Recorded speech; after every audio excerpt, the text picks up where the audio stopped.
Welcome to the Creative Marinade podcast with me, Francisco Rebello, and my good design, creative, technology, Sydney, Central Coast friend, Sarah Bracken. Woo! You! All those labels. I'm honored. I live in two places at once. Like, how's that? True. Okay, I'm just going to put it out there that this is the first recording of the podcast. So bear with any technical difficulties. Yeah. But because it's the first podcast, that means Sarah is a trusted friend who helps me out, and also I go to for like all my design questions, career questions, as well as like wanting to do like sick designs and like visually cool stuff. She also shares similar goals around like helping others, like helping younger creatives, having like a design community. And also like she works in technology, and I'm a digital designer, and she knows her stuff with regards to development and everything like that. So maybe Sarah, you give yourself the introduction that I couldn't do. Oh my gosh, no, that was better than what I could have done. It's actually been a whole week of introductions because I have just started a new job and met with a lot of the directors, and in each of the meetings you have to introduce yourself, and every day I'm like getting practice doing it, and it doesn't make it any easier. I'm like, my name's Sarah. I'm a designer and a developer. But I'm excited to be the first podcast. I feel like sometimes the first is, it's more forgiven if something goes wrong. But also, like, the first pancake's usually really shit. Like, you have to, like, chuck it out and, like, or eat it. So, I don't know. Hopefully I'm not the first pancake. The one that's all covered in butter and stuff. If anything, it's going to be the most natural because it's just, as we said, it's just a normal conversation that we have between each other. So maybe it's less structured and more fun. Who knows? Maybe you'll be the cool one. You'll look back and be like, "Oh, those were the cool days." True. Yeah, before we sold out. Yeah. We had ads for Coca-Cola.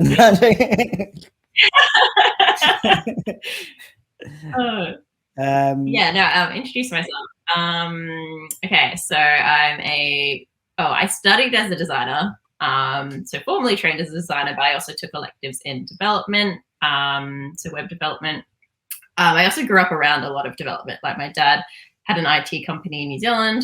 So it was always kind of like around computers and around software and stuff. And when we moved to Australia as well, he had a job has a job still, as a database architect. So kind of always been around the codey stuff, and like, I think I was like the son he never had. Like he knew he couldn't get my sister interested in it, so he's like forced it on me. Like always bought me kind of like Dick Smith electronic kits and stuff like that. So I'd always learned about like machines and how they work, and had a bit of a fascination for that. So like I think my whole career has always kind of been like 50-50 design development. And so I think my role technically is like creative technologist, but sometimes I'm like, I'll have days where I'm purely a designer and other days where I'm purely a developer. And in my spare time, I volunteer for the design kids. Yeah, other spare time, I hang out with my cool designer friends like Francisco. Yeah. I know you through the design kids first, and like I think that's an important common ground that we share. Like not necessarily just the organization, but just like what we think is important and things like that. Like what do you do with them, and why did you want to get involved with them, and how does that align with what you do? Oh, so many questions. Maybe that's supposed to be just one question. It's all right. I'll fumble my way through it. Firstly, like without the design kids, like I wouldn't have made so many great design friends like yourself. And yeah, for me, I came to it because I actually, so it was two things at once. Like I was doing a lot of meetups. Like I was trying to put myself out of my comfort zone, get more confident. Like I always had like good friends and stuff like that, but like public speaking was always daunting AF for me. And so I thought going to meetups would be a great chance to like meet like-minded people, but also kind of like, practice introducing myself or like making new friends and all that kind of stuff, and just help with confidence. And so I was kind of in a bit of a role in my life of just like always on meetup.com, like, or Eventbrite, just like looking for what kind of creative events are happening or like social enterprise events are happening. And I came across the Design Kids. I was like, oh my gosh, design and like events, like what a combination. Why didn't I think of this before? And also, I was second semester into my master's degree at the time.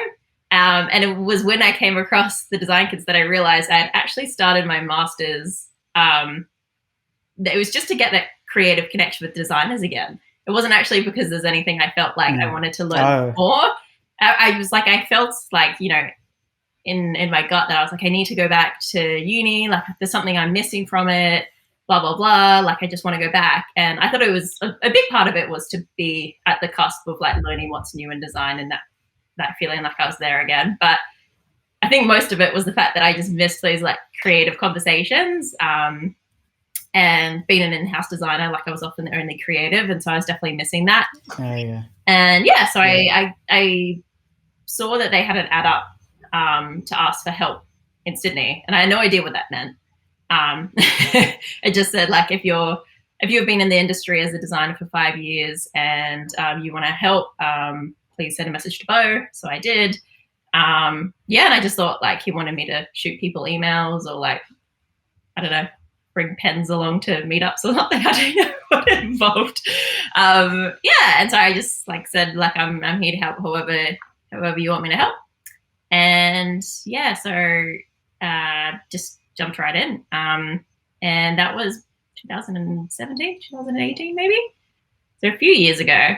But instantly I realized it was something I was going to stick around for because it's volunteer run essentially, and the whole aim is just to take that period of time from when you graduate university and you're trying to find your first job and just make it something that's not as horrible as it normally is. Because I found often that in the industry they just kind of like shove you out the door of uni and they're like, figure it out, and you're like, well, what do I do? And it's like they show you how to make a portfolio and all that, but there's so many skills like soft skills or just like I had no idea what it looked like inside of the studio or all these sorts of things. And it tries to like ease you into getting your first job or get you in front of the right people or just learning more about the industry. And also helping designers network. And like I was gonna say, for people that don't know, like the Design Kids, without giving it the big spiel, but what it is to me or what it could be to people, they have this in different cities around the world, even in London, 70 cities. Sydney, Melbourne, 70 cities around the world. But when this is like not in COVID times, it's like there's a calendar, there's TDK Tuesdays, and there's normally a talk. Maybe it's hosted by an agency. You go into the agency, they do a presentation, blah, blah, blah. Not only that, after that, they might go to the pub, or you basically meet other people, like designers of your age, or not just necessarily of your age. All different stages. But all like kind of, beginning, like graduate and starting off designers. And to your point, like for me, even though I'm from London, like I grew up in like northwest London, and so like the way London's set up is all the business and stuff is in the center, and then in the most recent times, East London became cool, South London became cool, so then all these like agencies started happening over there. So even though I was in London on the suburbs with like everyone else, I was like a whole different world from this cool hipster design world. So before necessarily the Design Kids, but I can't remember what I used to use, but I used to use whatever I could to go to talks in wherever, like how in a magazine doing a talk, an agency doing a talk, a designer, people doing a talk in the Apple store and stuff like that, in art galleries. I'd always ask the questions at the end. Like I'd go up to my favorite designer and ask them like, "What did you do?" And or like I'd like never be afraid to ask like, "Oh, so what's your advice to someone starting off?" And so what I'm trying to say is like like you kind of, it helps to, because when you're here on your own in the Central Coast or Western Sydney or something, and you're technically in Australia and Sydney and the Western world, but you're still far away from like the kind of world of people networking and Yeah. agencies and stuff. You So don't feel part of the community. it helps to just be around, Yeah. to just see what people are wearing, what people are talking about, like what people like.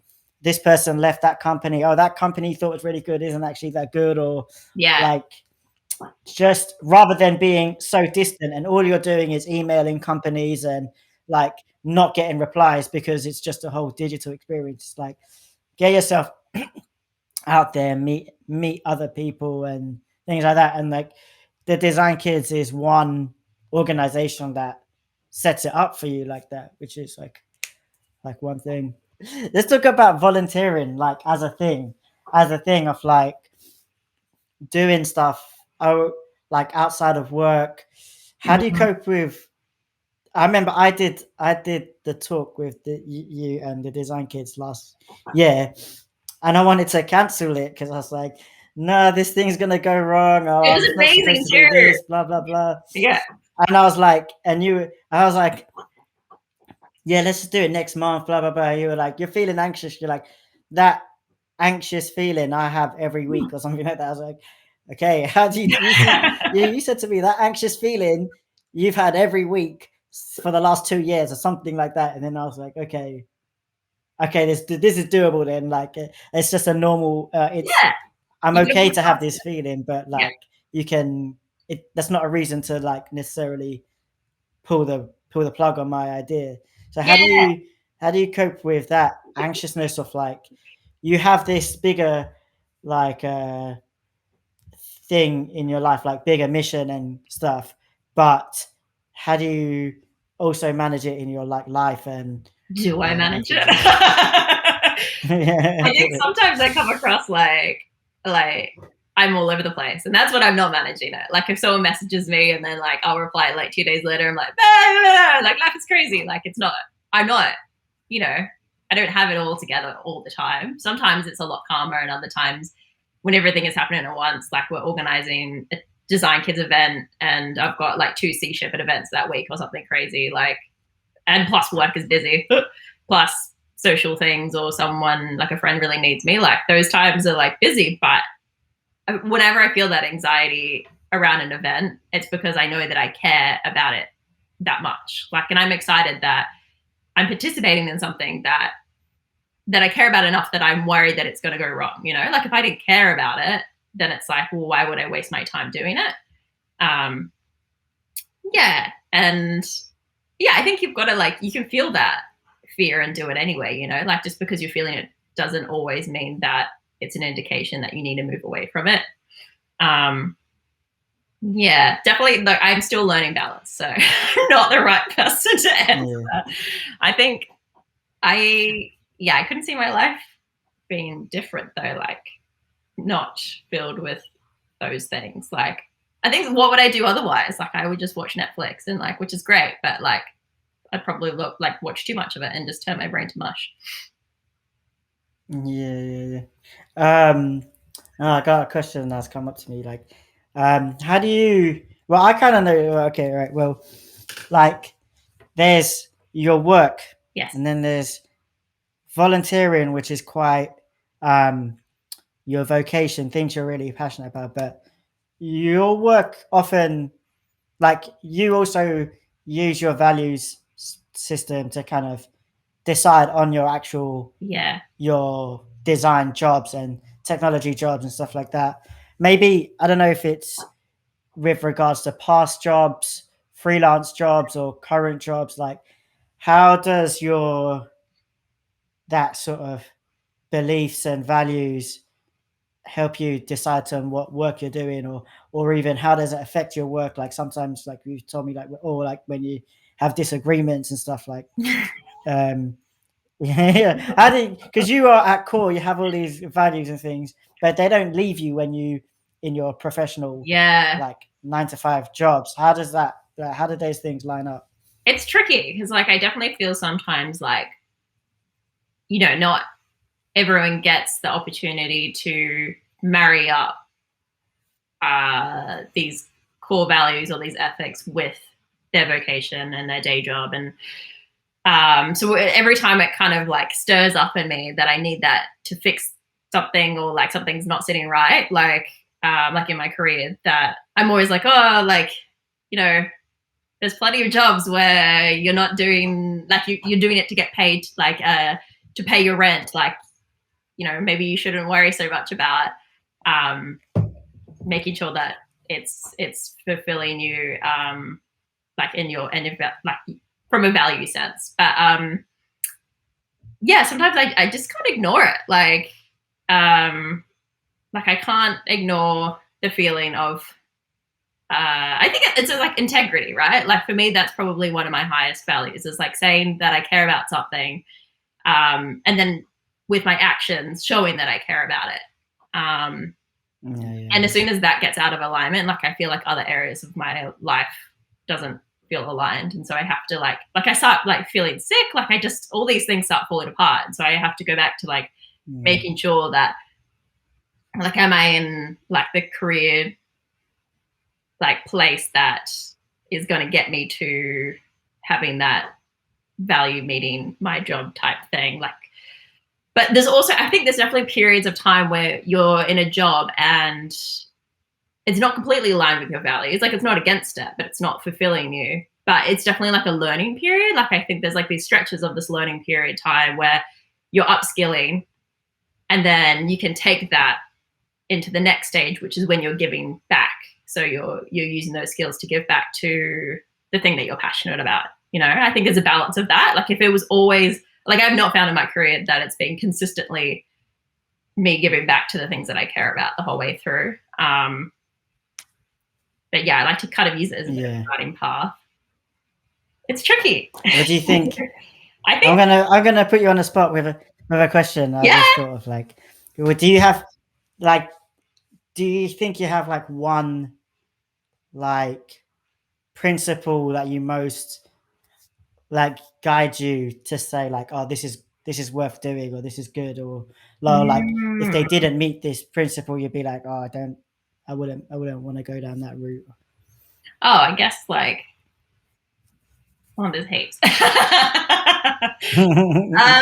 What would be one word to sum it up? Or what would you want your work to do? Maybe that if you're in the future, you're a creative technology designer, like what would be the kind of thing that you'd want to be doing with that? Yeah, right. I fundamentally believe that we can use design and development, like design and technology, as a force for social good.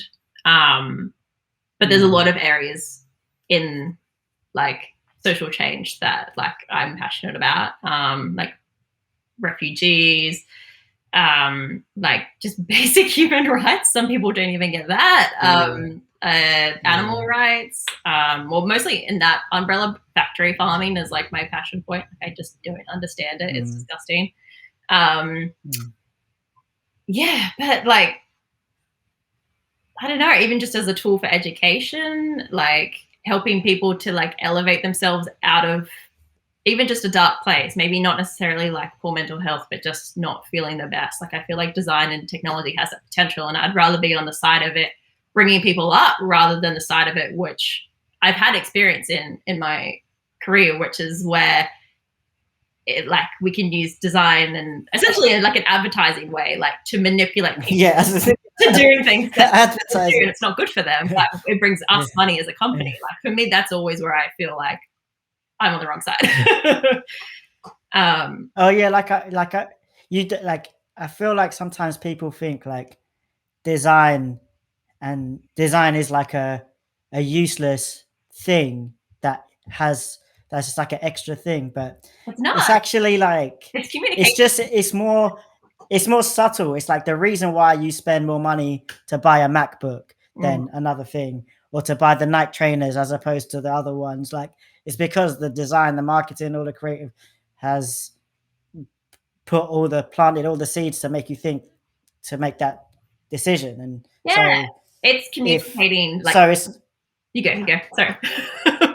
yeah, no. So I'm just saying, like, those same. It's not just an extra flurry. Like, it's not an extra just like thing.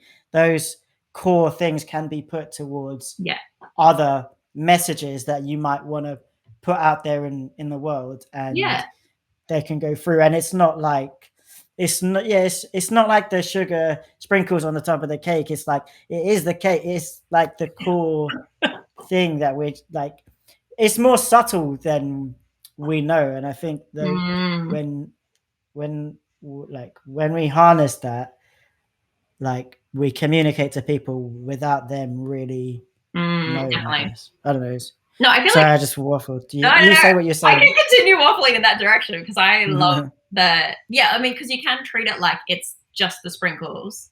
And like essentially like a mask, like, you know, here's the product and we're going to decorate it with these nice pictures and arrows, and like you'll get excited about it because we know that people will buy things with this decoration on it, whatever.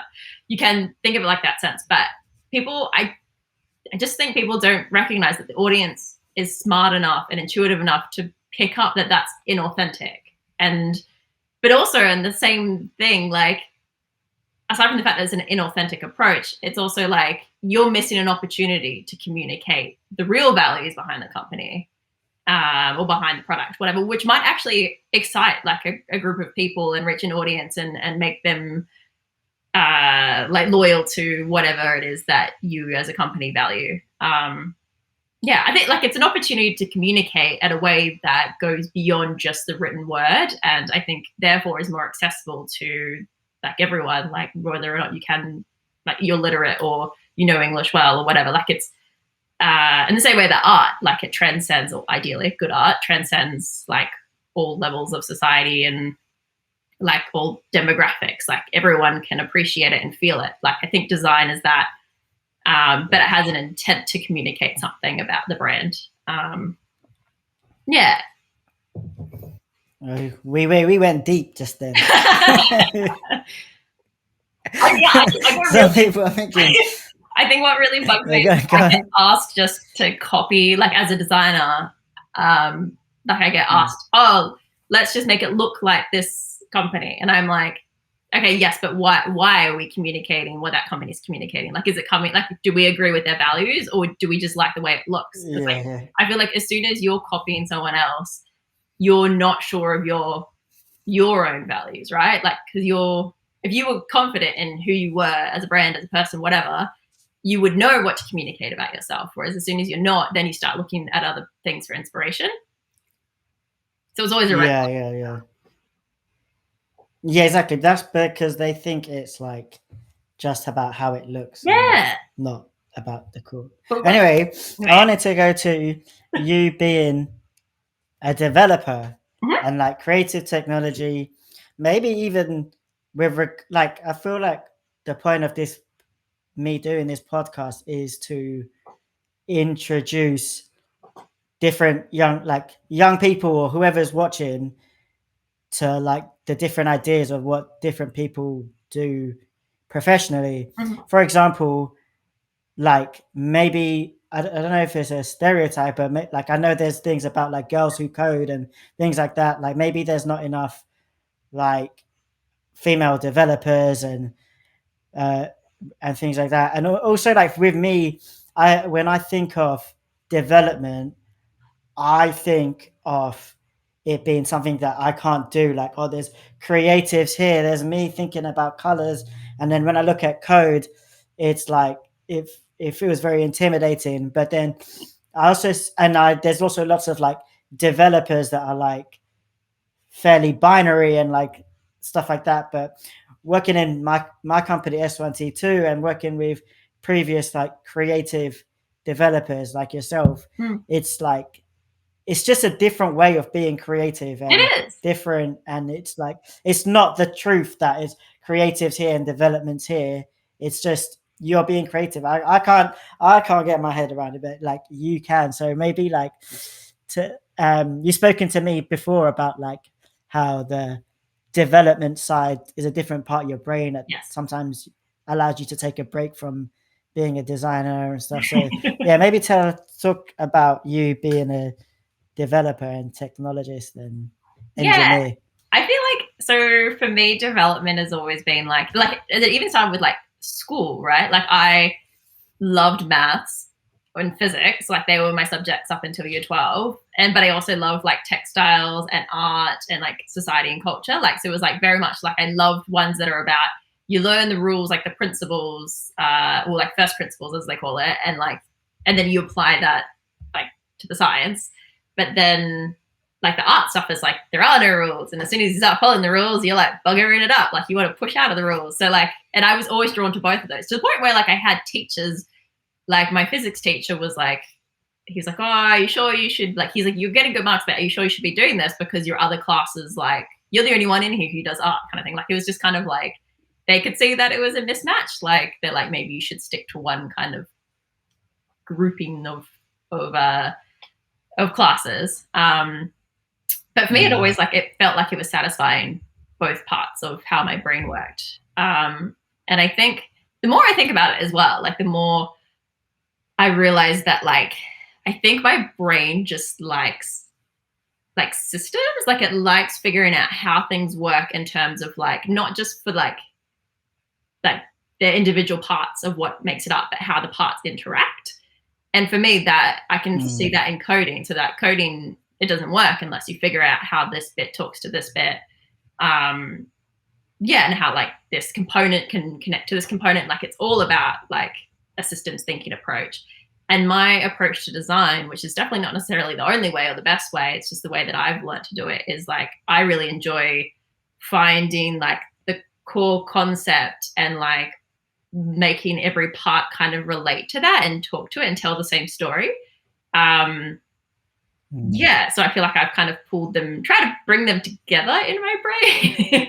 But back to your question, like I think some days I'm not in a mood to kind of reinvent the wheel or to think conceptually, or like, it can be like hourly, it can be daily, it can be weekly, but like I definitely flip between the two. And like, yes, those days for me, coding is like the best thing in the world. I'm like, I would do this forever. Why would I bother designing? Like, this is great. And then other days I'm like, following the rules seems like the worst idea in the world. I don't want to do that. I want to be a rebel. I want to disrupt. I want to question things.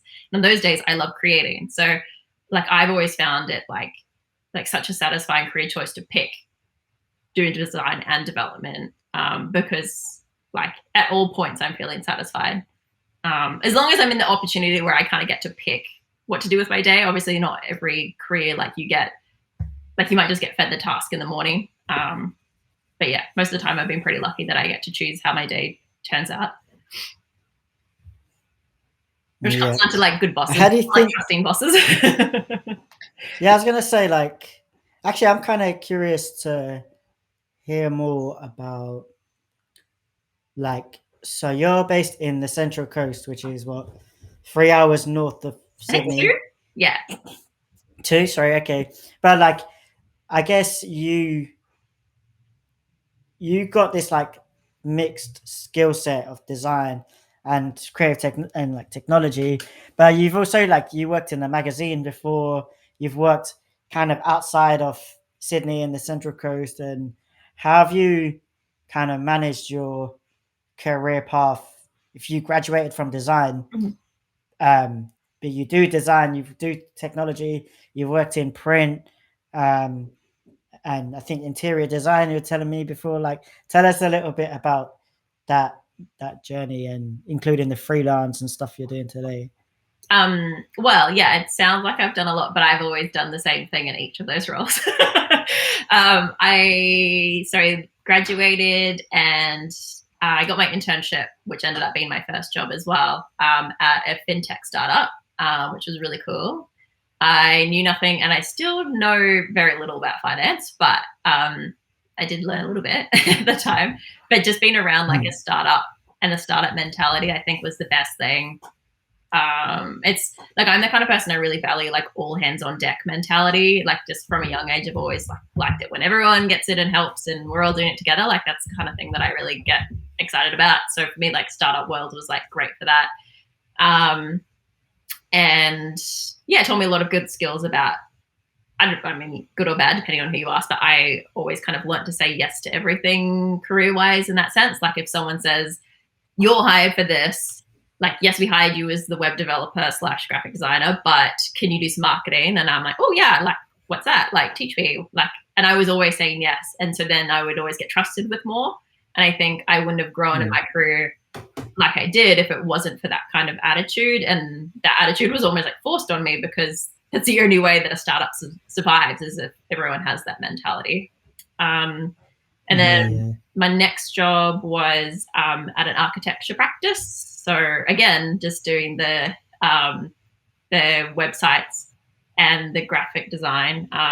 So basically, like with an architecture practice, if they do like a multi-res build, so multi-residential building, they usually brand it. So like you give it like this wanky name, which takes a lot of time to think this wanky name. So every time you see a wanky name, I want you to think about how long someone thought about that. And you have to build out like the brand behind it, and like you kind of like study the area. Like, were you doing that as well? Yeah, it was really cool. Were you involved in that branding? Yeah, okay, so cool. I was the marketing team. It was insane because he was promoting us as like, you know, we're an architecture practice with like, we also had this media company as part of the architecture practice, and it was me. And I was like, please don't oversell us. Like I am one person. I am like a junior designer essentially. I think I was paid junior, but I was getting towards midway by that time. But anyway, yeah, it was a lot. But he was an amazing boss because he knew I was junior, but he said like he always kind of had a mentality like give someone a big task and let them step up to it and they'll grow. And so he was really good with like, you know, he knew that I didn't know a lot of these things, but he's like, figure out how to make a website in a week, Sarah. Like you can do it faster than that. Anyway, yeah. So like, that's also where I learned about branding. So like, I felt very like overwhelmed. Like I don't remember learning about branding at school. I was definitely on YouTube a lot, like on The Future and stuff like that, learning about how they approach branding, reading lots of books about that and copywriting and all these sorts of things. And yeah, so it was definitely the role was like 30% branding or brand strategy, 30% web development, 30% graphic design. So like the graphic design there will be like designing the logo for the building. It sounds so stupid. And then the brochure and the website. And then also like the website for like the architecture practice and then the flyers and stuff that go with that.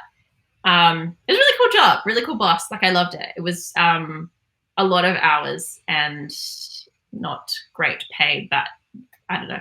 We kind of expected that back then. Maybe it was like more normal to be underpaid for a little work. And then I wanted to stay in the architecture interior world. Because for me, I felt like I really wanted to get into experiential design, like the design of experiencing things. I didn't know how to get there. And so I felt like I wanted to stay in this world a little bit longer, or this industry. So I took a job at a wallpaper / interior textile company. So it was the other end of the like architecture world. So like we would always have these people come to the architecture practice and then try to get their product spec'd or specified in the hotel or whatever we were building. And so I'd move to one of those companies that would always be trying to sell us wallpaper or whatever. So it was really cool to be on the other side. And I was meant to do like as part of like my job, I was meant to be designing wallpapers, but that was like ended up being a tiny part of my role. But did you do that?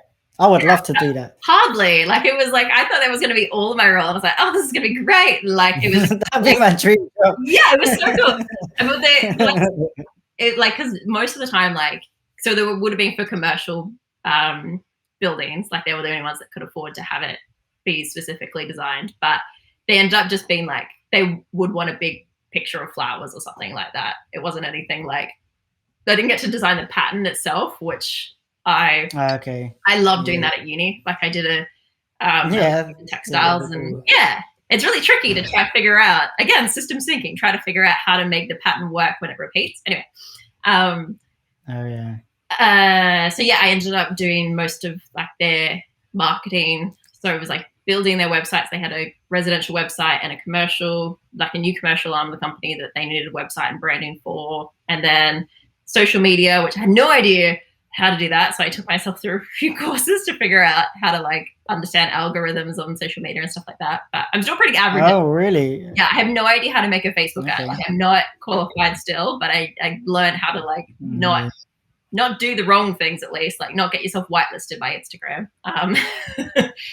And what else was I doing? Just general graphic design, so like flyers and stuff like that as well. And also like maintaining the website. That ended up being a big part of the job, was like every time we got new products in, like making the CSV to upload to the site and maintain all the products. And it was like a job where like at the end of it, they were like, what do you want to call your role? Because we don't know what you do anymore. Like it's like all of the marketing stuff. But it was a lot of work that I had taken on, and the pay wasn't really reflecting it.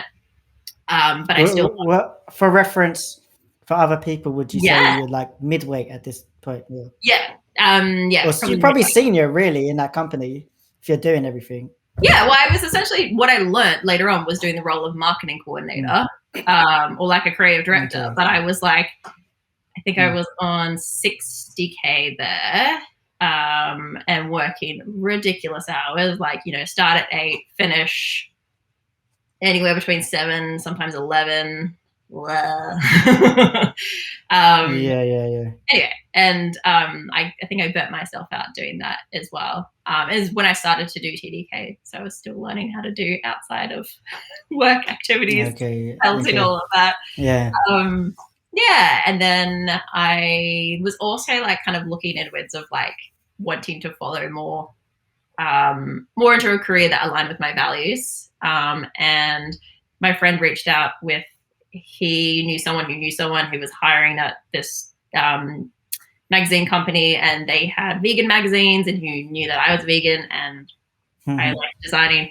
But the role was for a front-end developer. So I was like, oh, this is perfect. Like I was in a position where I thought, I've spread myself too thin. I've become jack of all trades, master of none. Like I know a lot of little bits about marketing and design and whatever, and I'm just becoming average at all of them. I would really like to get specifically good at one thing, so then I'm needed. And I was like, front-end development, good. And so I took this role, and then maybe within like 6 months, or probably like even shorter, like they already had me doing design stuff, so like digital design work. And then pretty quickly I was just I was doing development / design again. And then you went freelance. And then so this year, oh my God, what year are we in? Last year. So halfway through 2021, I went full into freelancing. And that was obviously to get myself closer to working with more clients that like I really connected with, like more purpose-driven kind of brands. I'm really passionate about social enterprise, so brands that exist to like they make profits to then give back to society in some way, like a social group or fix something, rather than just profits for profit's sake or growth for growth's sake. And like I was like, oh, how do I get involved with those? And freelancing seemed like the best option. And the weird thing is, like, I didn't advertise, but I guess I talk about my feelings a lot in terms of like what I care about. So people would tell friends and stuff like that, and I would get clients who actually ended up being really like-minded and purpose-driven without me having to kind of like put it out there like on the internet that I was doing. Because you never had a website. That was my one goal for the last 6 months. Is like I've got a website, but it's old. It's from when I was applying for the wallpaper job, so it's out of date. You didn't. I know that you didn't have a current website. No, I don't. And I wanted it to be like, this is me, and these are the values I care about. Like basically only like like if you have the similar mindset, let's work together. Otherwise, I don't know if I want to talk to you. Don't waste your time with me. I'm going to annoy you. And I never got around to it, but it was weird. Like just the right clients came in at the right time, and they all cared about different things. But like, had you started designing that website, by the way? I have started designing it, but definitely like it's like really bits and pieces, like the way I kind of like that. Yeah, I pull like different. I've got lots of different ideas that I want to pull together, and they definitely don't work together at the moment. So I'm trying to find like a system that marries it all together well. But I want it to be because that's how I want to do my next website. It's not going to be a portfolio of like, here's my best project. It's like, boom, this is me. This is what I've come to do in the world, and that's it, bro. And if you like it, you like it. Yeah. I don't think I want to have too much work, but I didn't think I did, because I was like, I don't really have much social, enterprisey, purpose-driven work that I've done. But now I can put a lot of the clients that I've done in the last 6 months on there. But I'm like, I would just want it to be about the story of what I care about more than the work I've done. Yeah, that's true. And so now you work in a new big company. Yeah. You want to talk a little bit about that? You only just started, I guess. I did it first week, so I still feel like I haven't put it on my LinkedIn. Okay, if you don't want to mention it, we don't have to. No. We're not Facebook official yet. And it's also really strange because I've always worked in like small to medium-sized companies in-house. Like I was like, I've obviously, this is who I am forever now. Like this is the only thing I can do is be like kind of 2-person in one role, like designer developer, or 2 for the price of 1 for like a small company that would really appreciate paying 1 person's wages to get 2 people's worth of work out of them. I thought that's my only value to the industry. But I got approached by RGA to do, it's like technically I'm a software engineer, but it sounds definitely more like creative technology kind of role. They said that they are hiring me because of my appreciation and understanding of design. And I think from what I've learned this week, they tend to hire people who have kind of like, they're a bit of a slashy. So they are something and something, because they want people who offer like different perspectives and different approaches to like a traditional approach to something. And so RGA so far seems pretty phenomenal to work for. And I'm like overwhelmed. I feel like a kid in a candy store. Like there's just so many smart, amazing people that I'm like, I want to talk to you and pick your brain and like learn from you and just like be around your designness. I'm not used to it. Like sometimes in most of the companies I've worked for, except the last one, like I was the only designer, and I like just felt like a crazy person who cared about like, kerning or whatever. Like, and you'd and they're like, what are you talking about? Yeah. I think it's actually, I think that's like hearing your different companies and then where you've ended up now is like the talk I did last year with the borderless, and I feel like the message that young people need to maybe hear is that look where you went through, like architecture company, learning about Instagram adverts and the magazine freelance, and now you're at this cool job. But the mistake that we all make is like we just see the cool job and be like, oh, why am I not that, or how come but the truth of how that person got there may have been through doing different things. And also what I actually like really like that all that life experience, or being a designer in a completely different context, like because I have worked in in-house in my beginning of my career, and I also worked in small agencies and big agencies, and I feel like if I only worked in big agencies, I'd only know how to be like, everything would be perfect. Like, okay, like, I don't, like all the software is already there. You don't have to think about it. All these things, and but as you said, like let's say if you just worked in a big company and you're making a Facebook ad, but now you worked in the small company and you were like running the ad and you were like looking at the strategy and the analytics and blah blah blah, what's the best time to post it, like you have more experience of this Facebook ad than just doing the bit part, which is like designing it in Photoshop or whatever it is. Like It's such a different experience for yeah, sure. like I think yeah, like being a designer isn't just like sitting in front of the desk and you've done all these different things that help you to become a better designer or creative. Yeah. Well, I hope it's not spoiled my brain or like made me a worse designer or more average. But yeah, I think it's all taught me how to like be part of a team and like what all the little bits that go into making something happen as well. Like I think I understand like I've been involved with like or being the one who has to run the campaign from the start and design it all the way out to the end and like measure the like how successful it was. And so now that I have that appreciation for it, when I'm in a big company, even though I'm not involved in every part of the process, I can kind of see the bigger picture, which is really nice.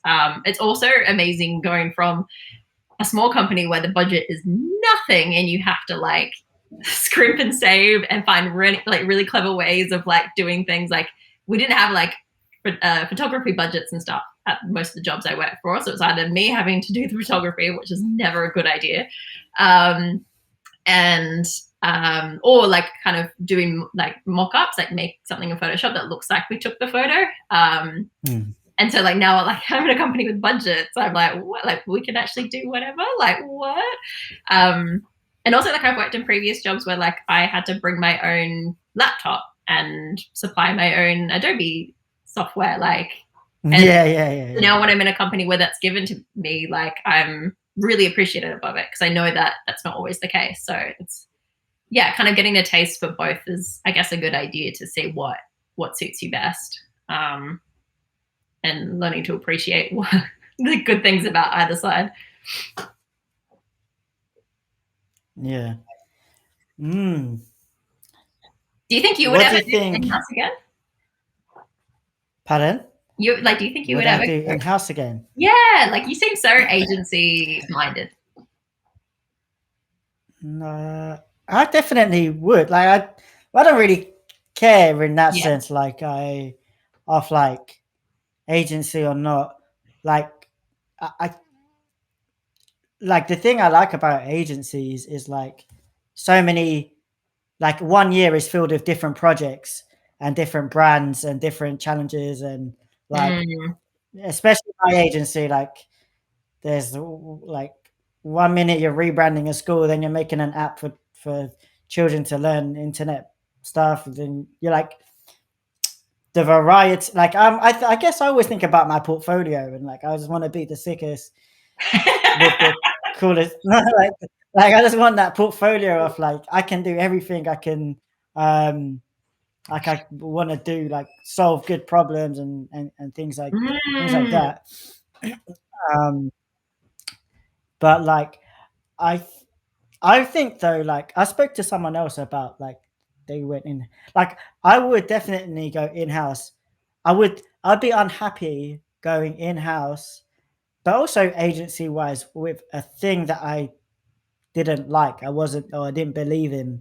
Like like I would love to go in-house, or like people say like start your own company and stuff. Like I wouldn't want to just start an agency and now I'm everyone else's like doing everyone else's work. Like if they had a new product that I believed in, I think I would like love that. Or if there was someone else's product that I really believed in, like I would love that.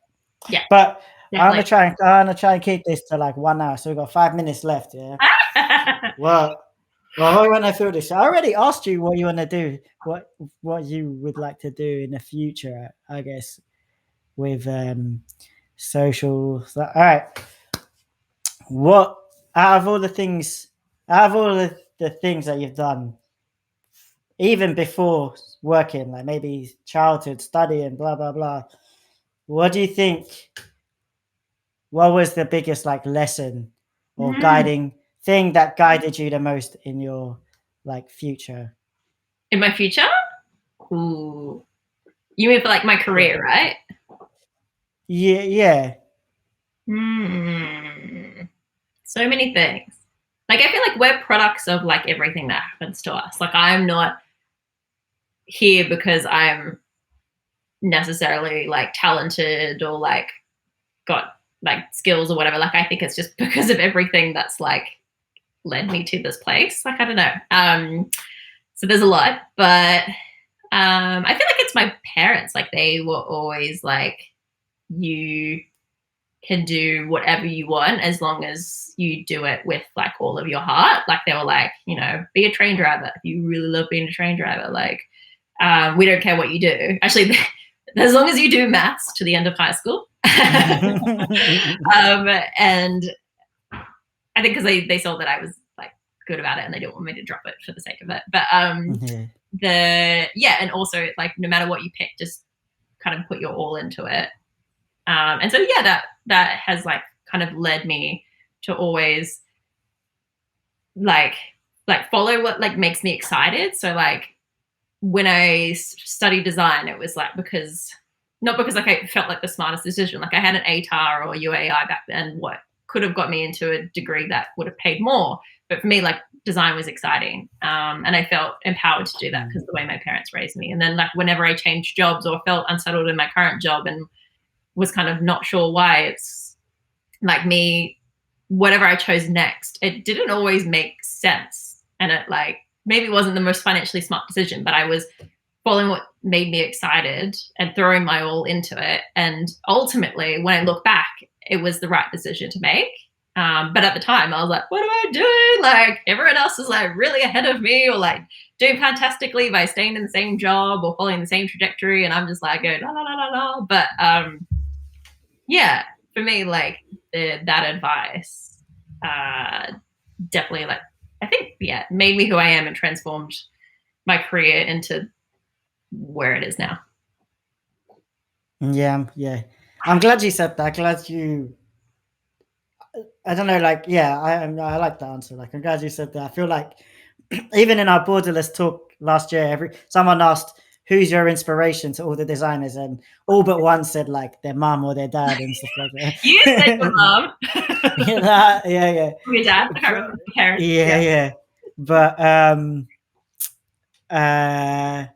yeah, but I like that answer because it's like the core of like where you started and why you do certain like why you're doing what you're doing, and it's not one boss age 27 in one particular job, or maybe for some people if they have that. It's definitely been a lot of that. Yeah. Added to it. I've been very lucky with bosses and their encouragement.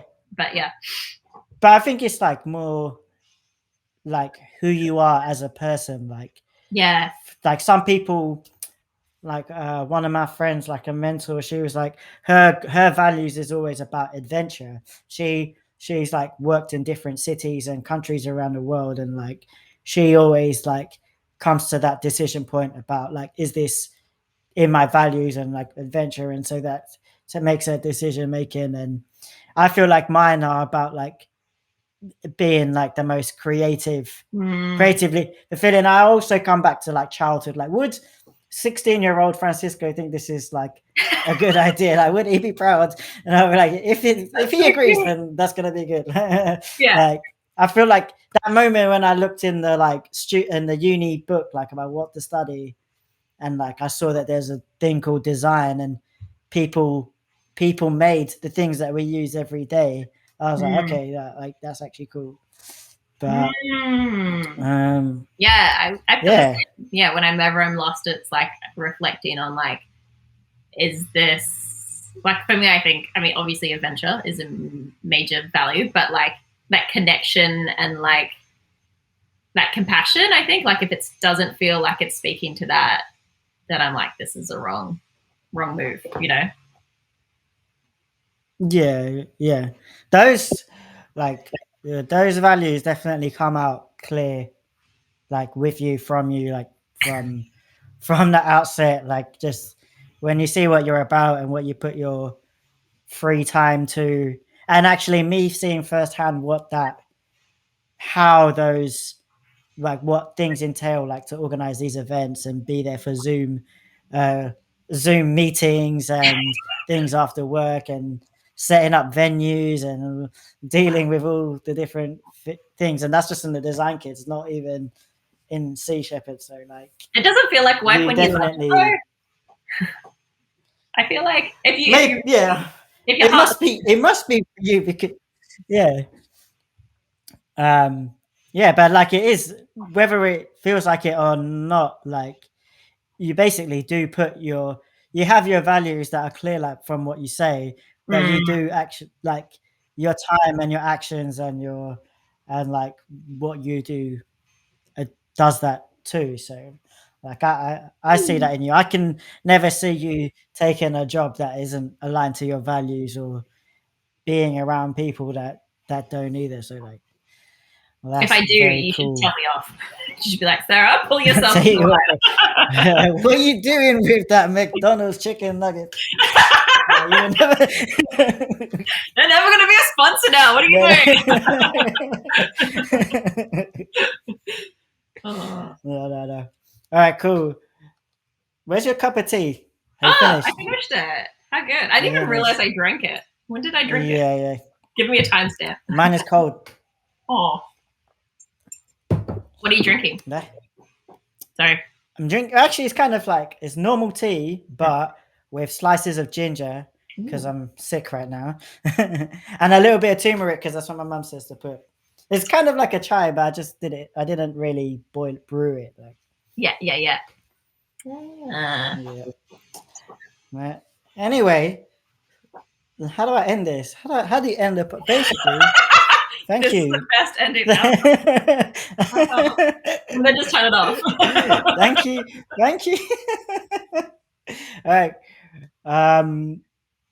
What am I gonna say? Yeah. Oh yeah. Yes. Thank you, Sarah, for participating in the first recording of the Creative Marinade podcast. Hopefully, the recording isn't a pile of poo and is good because actually, I think we had a great conversation. We learned a lot. It was fun. It was funny. I drank a lot of tea. And thank you. Do you have any final words to say? No, thank you. Thanks for having me. I hope that, what you're getting from this and the journey that you explore and the questions you ask, like, I hope that helps someone. Because like there's always that feeling in your design career numerous times, most of the time, where you're like uncertain. And I feel like it's when you hear these conversations from other creatives that they've felt the same, that it's helps you get through. So yeah, I'm excited for this. And thank you for letting me be part of it. Thank you. All right.